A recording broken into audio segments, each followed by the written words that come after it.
show. We're here with Ed Corrigan, is an immigration lawyer here in London. You probably all of you know him already, and we've been talking about the express visa and changes in the immigration law in Canada. So we continue with the express visa.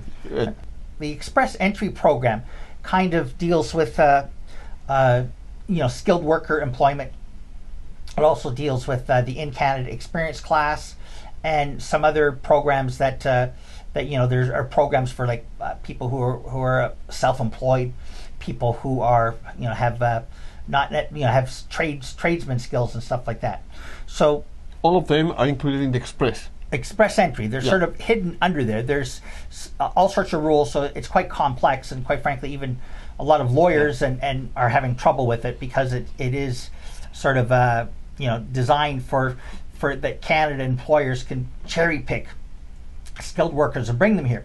But a lot of the provinces have special programs. For example, Ontario, if you have a master's degree or a PhD, they have a special program for those people to qualify, and they're highly qualified individuals. So the government of Ontario will give you 600 points, which will bump you right up to the top of the express entry level, because the regular points are only up to 600, so they put you at the top of the pile. And the best people are people who have education and work experience outside of the country, and then they have a graduate degree or a degree inside Canada, plus they have 1 to 2 or 3 years work experience in Canada. They tend to get the best points, but there are very high criteria for language skills, education, work experience, and other things. So it's it is really a process of cherry picking, and it's actually based upon the New Zealand program for immigration. But we still need people to do the hard labor, working in factories, picking crops, stuff like that. And we don't allow people who are in those categories generally to get immigration status in this country unless, of course, they get married. But one of the things that the government did, one of the big complaints was that they said that after you hit the age 29, you were too old and you would start to lose points. And at 29, like I was still in university with a master's and a law degree, but it's quite very low, and people are still at the beginning of their career.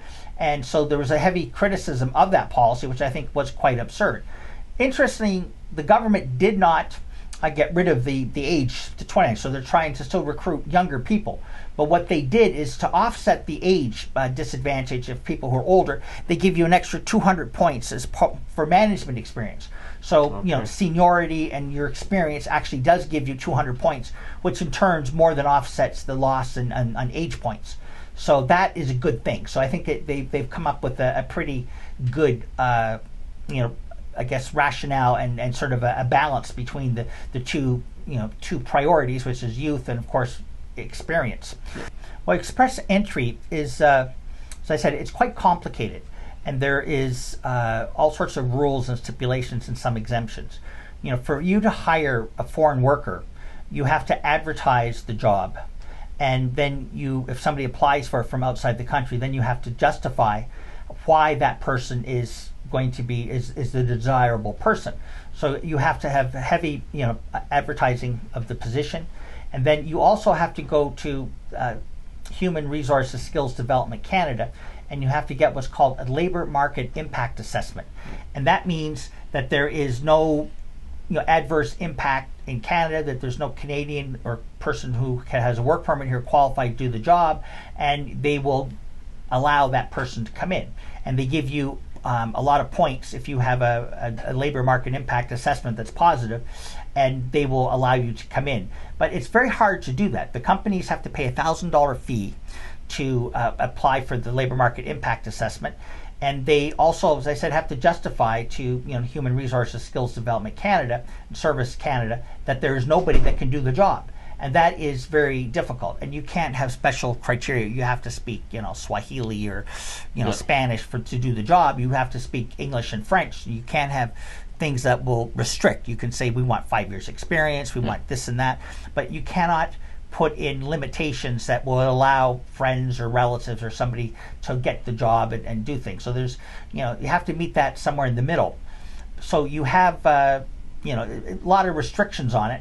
And I think a lot of employers are not really prepared to do the labor market impact assessment because, one, there's no guarantee it's going to be approved, and two, it is quite expensive and burdensome, and the employer has to actually qualify to be a legitimate employer. So, somebody like Jorge or I can't just go and hire somebody. We have to be registered, and they vet them and check to make sure that it's a real company. Okay, so if you're General Motors, or you're fine, but if you're somebody who has a little mom and pop restaurant, or you're not probably going to get it.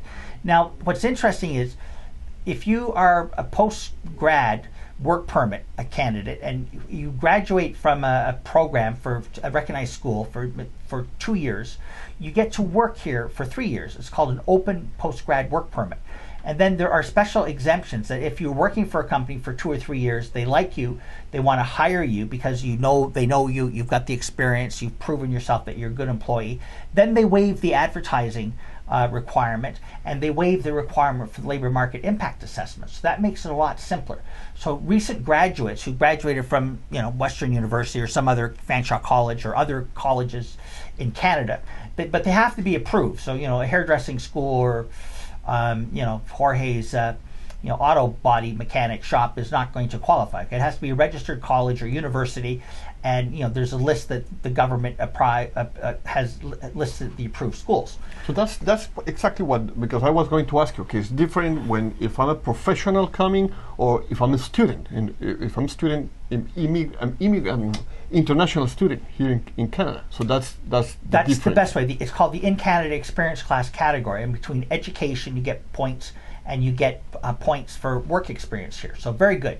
But it's interesting that some people, they come here as a student from like high school, so they don't have education outside the country, they don't have work experience outside the country. So as a result, their points are low. But the Ontario government was looking at people, and they quite often would select them and give them the 600 points to overcome the deficit. I had one client who spoke perfect English, he had a business degree, but no work experience, no education outside the country, so his points were low.